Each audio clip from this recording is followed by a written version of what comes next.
Buenas tardes, este video contiene los temas de la Edad Griega hasta la Edad Media y fue elaborado por alumnos de la Sierra Sur, Itzi Jazmín Vicente Mancilla, Miguel Jaime Hernández Jarquín, María Teresa Sobranes Vázquez, Eduardo Antonio Hernández Cruz y Keileden Hernández Castellanos. El periodo cosmológico va desde Pitágoras de Samos, que creó la escuela de Pitágoras, Heráclito de Éfeso, que nos da el devenir, que todo está en constante cambio y transformación, y la oposición es que debe de haber un equilibrio entre las ideas, como por ejemplo, una persona sana se puede convertir en enferma por un virus o una bacteria. Parménides de Lea nos dice que ver, escuchar y sentir no nos da certeza, solo una opinión, y que la razón es la verdad inmutable. Como por ejemplo, la observación y la razón se complementan en la medicina porque debemos observar al paciente y ya después darle su tratamiento. ¿Sabían que en la antigüedad las personas creían que la enfermedad era un castigo divino de los dioses? Bueno, en base a esto, las personas empezaron a curar por lo que son rituales. Estos rituales eran conocimiento dado por el centauro Quirón, uno de los centauros más importantes y uno de los más inteligentes. Sin embargo, hubo personas que no solamente se conformaron con esto y fueron por más, los llamados médicos laicos. Alguien a destacar es Hipócrates de Cos, quien nos decía que la enfermedad no era causada por algo divino, sino que tenía causas naturales. En base a esto nos dio su tratado de los 4 humores, donde nos decía que si alguno de estos humores estaba en desequilibrio, caíamos en enfermedad. De ahí nos proporcionó lo que es el Corpus Hippocraticum, que es un conjunto de tratados. Y por último, y muy importante para nosotros como futuros doctores, el juramento de Hipócrates, donde nos dice que no hay que hacer daño al paciente y sobre todo guardar el secreto profesional. Una figura muy impresionante, con un enfoque ético y moral, fue Sócrates, porque pudo dejar de un lado la cosmología y los presocráticos para dar un hincapié en los problemas reales dentro de la sociedad. Recordemos que Sócrates no fue el más sabio por tener un mayor conocimiento, fue el más sabio porque entendió que su propia ignorancia lo puede frenar del conocimiento. De ahí su frase, yo solo sé que no sé nada. Y actualmente usamos mucho estas palabras, de que le pedimos ayuda a nuestros conocidos para que nos expliquen cierto tema, porque al final la victoria tiene que ser mutua, no tiene que ser una victoria individual. Y de ahí nuestro método por excelencia, la mayéutica, que a través de unas preguntas podemos llegar a un conocimiento mayor. Por un lado tenemos a las personas con el método de la mayéutica y por el otro lado tenemos a esas personas persuadidas gracias a la retórica. Un grupo que tiene que pagar por el conocimiento, llamado los sofistas. De ahí tenemos a tres principales, a Calitles, con sus ideas de que el más fuerte tiene que gobernar y la ley protege a los más débiles. A Georgias Leontino, con el nihilismo, que cada persona puede generar contradicciones de lo que ya se había hablado. Y finalmente tenemos a Protágoras, con su ideología de que cada quien tiene una interpretación individual. Platón decía que había dos mundos, el mundo de las ideas y el mundo sensible. El mundo sensible por medio de la vista, el tacto y el oído.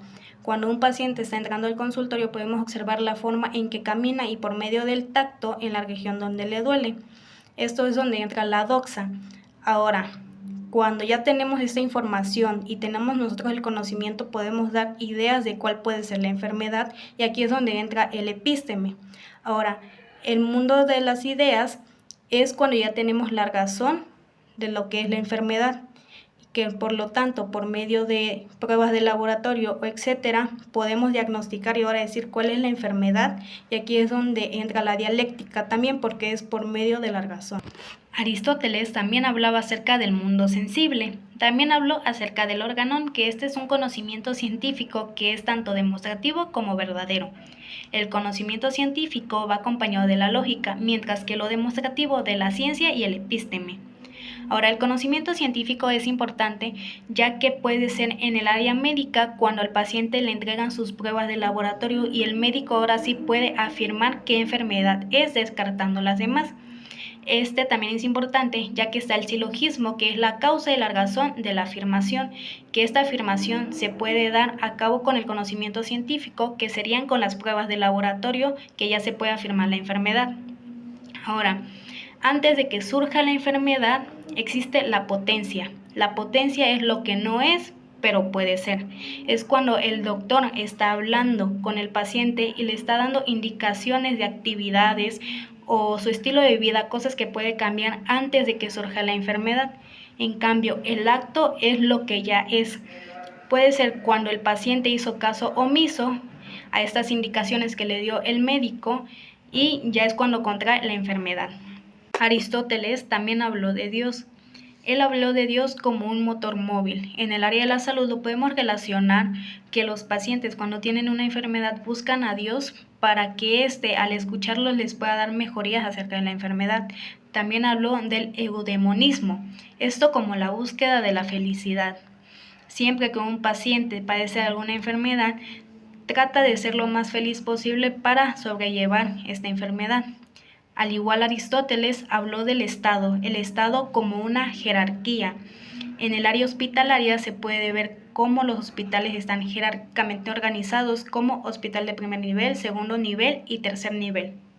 Con las invasiones bárbaras y la caída del Imperio griego nacieron las escuelas helenísticas, que ofrecían un modelo de vida adaptado a las nuevas circunstancias que tenían que enfrentar ahora. Considerar el universo como un ser vivo en conjunto sin separación es una idea que me parece interesante de la corriente del neoplatonismo, porque creo que podemos traerla al mundo que hoy conocemos como una forma de decir que cualquier parte, por más pequeña que sea, es importante al momento de formar un conjunto. Nada tiene menos valor al momento de hacer funcionar algo. La filosofía patrística se refiere al pensamiento filosófico y teológico de los padres de la Iglesia, quienes fueron importantes líderes y escritores después del periodo apostólico. Dentro de estos podemos destacar a Agustín de Hipona, quien fue un obispo, teólogo y filósofo muy destacable por sus obras. Una de ellas es la teología de la gracia, donde nos dice que el humano está condenado al pecado original. Otra de ellas es Confesiones, donde es una autobiografía, y la más importante, que es la ciudad de Dios, donde nos habla sobre una ciudad terrenal y una ciudad celestial. Y bueno, aunque Agustín de Hipona no está relacionado estrechamente con la medicina, sus pensamientos sobre la dignidad humana, sobre el sufrimiento y el cuidado, entre otras, sí son de suma relevancia para los profesionales de la salud. La filosofía escolástica se desarrolló durante el siglo IX al XIV, que buscaba explicar la fe con ayuda de la razón. Tiene dos corrientes, la agustiniana por San Anselmo, que con el paso del tiempo se empezó a cuestionar si la fe y la razón existían o solo se lo adjudicamos a lo que conocemos, la tomista por Santo Tomás de Aquino, que creó el sistema de saber y ocupó 4 problemáticas: el conocimiento que viene de la experiencia, el ser que existen demasiados seres, la existencia de Dios que se lo adjudicamos al ser más perfecto y la existencia del hombre que tiene un cuerpo que es lo material o lo existente y el alma que es lo inexistente pero dotado de entendimiento, como por ejemplo nosotros los doctores no únicamente vamos a tratar el cuerpo del paciente sino que también su alma.